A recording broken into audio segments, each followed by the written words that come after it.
65% of men consider communism to be a red flag in dating a woman, meaning 35% of men are either absolutely desperate or incredibly stupid. Shockingly, an even higher percent of women, 76%, view being a MAGA Republican as a red flag in men. Or, in other words, only 24% of women are looking for a real man. No wonder young people aren't getting married. Only a quarter of the women out there are remotely dateable. Being a MAGA Republican means you want America to be great again. It's defined by things like wanting a wholesome family, believing in free speech, freedom of religion, traditional gender roles, and not wanting your children to be transed. Being a communist means you wish America was a dictatorship where children worked in sweatshops. But really, it's not a big surprise that in 2023 most women would rather marry daddy government than to find a man to be a good daddy for their children and get married. It's the way of the world these days.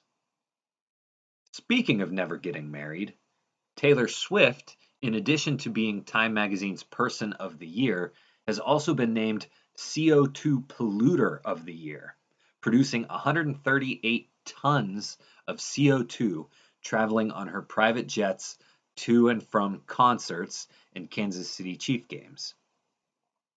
Climate alarmists would be very upset with her if those climate alarmists were neither hypocrites nor Taylor Swift fans. But alas, every single climate alarmist is either a hypocrite or a Taylor Swift fan. And many are both. In a move communists everywhere are applauding, the Colorado Supreme Court has banned Donald Trump from appearing on the 2024 ballot, making Colorado the first official one-party dictatorship in America. California, the longest reigning unofficial one-party dictatorship, is extremely jealous. A Democrat Senate staffer has been caught making a gay sex tape inside the Senate Judiciary Room. The staffer has been removed from the position working for the Senate, but he is on pace to receive that same-sex blessing from the Pope. If he were a Republican, this sort of disruptive behavior would be punishable with indefinite detention and solitary confinement. As a Democrat, he may get a small fine.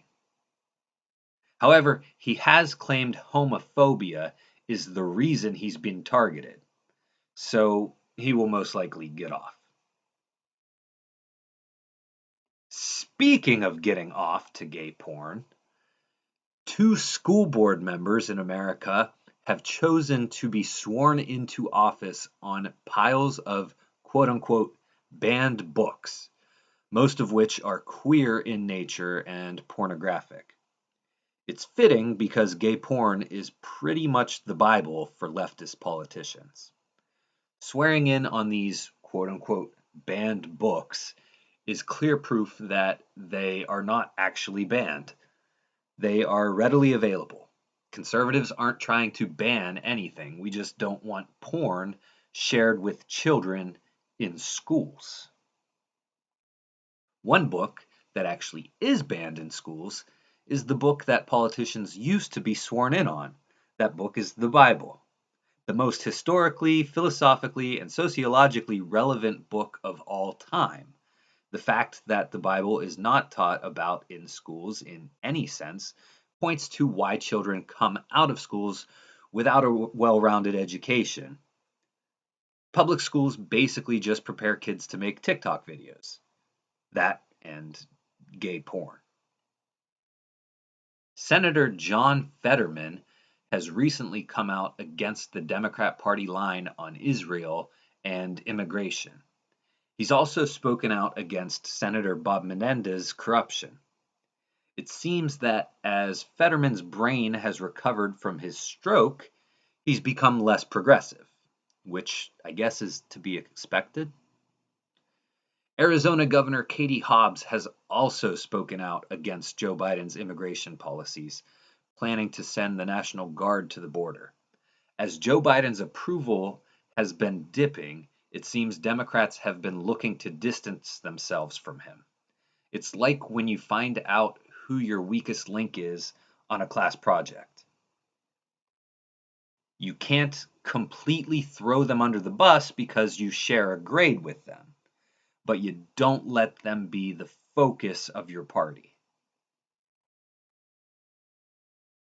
Cali Express in Pasadena is the world's first fully AI-operated restaurant. Spoiler alert, this is the plot for Good Burger 2. It's unsurprising that a robot-operated restaurant would pop up in California, where they are raising the minimum wage for fast food workers to $20 an hour. It's literally cheaper to buy robots than to pay that much for low-skilled workers. Putting low-skilled workers out of work, it's a wonderful thing to happen in a state with an already out-of-control homeless problem. In fact, 2023 set a new record for homelessness in America, approaching 700,000 people. Most of these homeless people grew up going to American public schools, where the only skill they learned is how to make gay porn. Boston Mayor Michelle Wu threw a Christmas party exclusively for non-white people. She's a Harvard grad, so this type of racist behavior is to be expected. She has apologized not for throwing the party, but because she accidentally sent the invitation to people who weren't invited. Someone else who wasn't invited was her own husband, who happens to be very, very white. He's so white, in fact, that his Asian wife threw a no whites party, and he didn't get even a tiny bit gangster about that. This man, by the way, is in the 35% of people who don't view communism as a red flag.